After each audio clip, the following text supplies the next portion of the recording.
A noite avançava, e com ela, a escuridão da traição e da injustiça se adensava sobre Jerusalém. Jesus, agora prisioneiro, foi levado primeiro à casa de Anás, o sogro do sumo sacerdote Caifás, um homem com grande influência política e religiosa. Ali, ele foi interrogado superficialmente enquanto esperava a reunião do Sinédrio. Enquanto isso, Pedro, seguindo a distância, entrou no pátio da casa do sumo sacerdote. O frio da noite e o medo apertavam o coração. Em meio a serviçais e guardas que se aqueciam junto a uma fogueira, uma criada o reconheceu.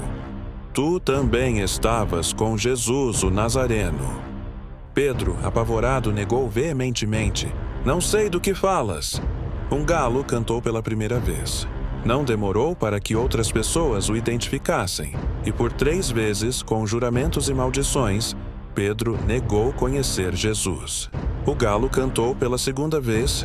Nesse instante, Jesus, que estava sendo conduzido, cruzou o olhar com Pedro. Um olhar de amor, dor e perdão. Pedro, dilacerado pelo remorso, saiu e chorou amargamente. Ao amanhecer, o Sinédrio, a Suprema Corte Judaica composta por sacerdotes, anciãos e escribas, estava reunido na casa de Caifás. Era um julgamento ilegal, realizado às pressas, fora do horário permitido para casos capitais. Testemunhas falsas foram apresentadas, mas seus depoimentos eram contraditórios.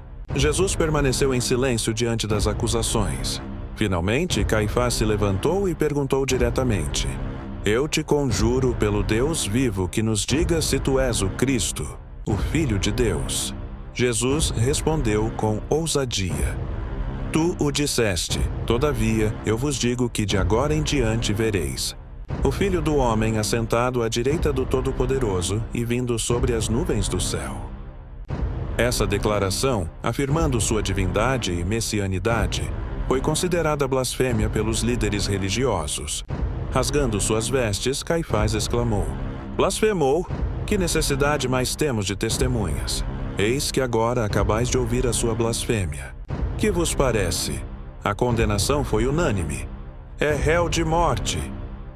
Depois de ser escarnecido, cuspido e agredido pelos guardas, Jesus foi levado a Pôncio Pilatos, o governador romano da Judéia.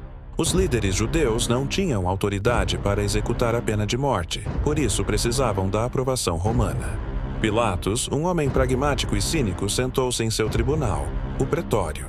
Os judeus, para evitar a contaminação ritual da Páscoa, recusaram-se a entrar no palácio romano e apresentaram suas acusações do lado de fora. Encontramos este homem pervertendo a nossa nação, proibindo pagar tributos a César e dizendo ser ele mesmo Cristo, um rei. Pilatos interrogou Jesus a sós: Tu és o rei dos judeus? Jesus respondeu: Meu reino não é deste mundo. Se o meu reino fosse deste mundo, os meus ministros combateriam para que eu não fosse entregue aos judeus. Mas agora o meu reino não é daqui. Percebendo a inocência de Jesus em relação a qualquer crime contra Roma e buscando uma saída política, Pilatos tentou desviar o caso. Ao saber que Jesus era galileu, enviou-o a Herodes Antipas, tetrarca da Galileia, que também estava em Jerusalém para a Páscoa e que há muito tempo desejava ver Jesus realizar algum milagre.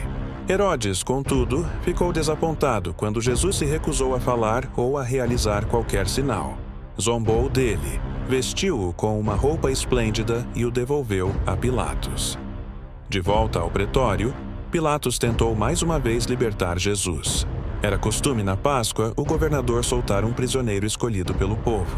Ele apresentou 2 opções à multidão reunida: Jesus, chamado Cristo, ou Barrabás, um notório assassino e insurgente. Pilatos perguntou: Qual destes quereis que eu vos solte? Os principais sacerdotes e anciãos incitaram a multidão a pedir Barrabás. Gritavam: Barrabás! Pilatos, hesitante, perguntou novamente sobre Jesus. Que farei então de Jesus, chamado Cristo? A multidão, agora uma massa ensandecida, vociferou: Crucifica-o! Crucifica-o!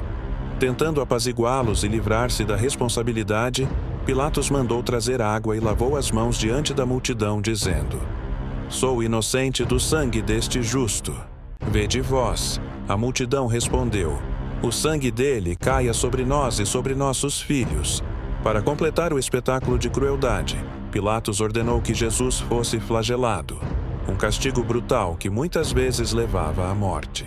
Depois da flagelação, os soldados romanos o levaram para dentro do pretório, zombaram dele, vestiram-lhe um manto escarlate, teceram uma coroa de espinhos e a colocaram em sua cabeça, e puseram um caniço em sua mão direita. Ajoelhavam-se diante dele, escarnecendo: Salve, Rei dos Judeus! Cuspindo nele e batendo em sua cabeça com o caniço.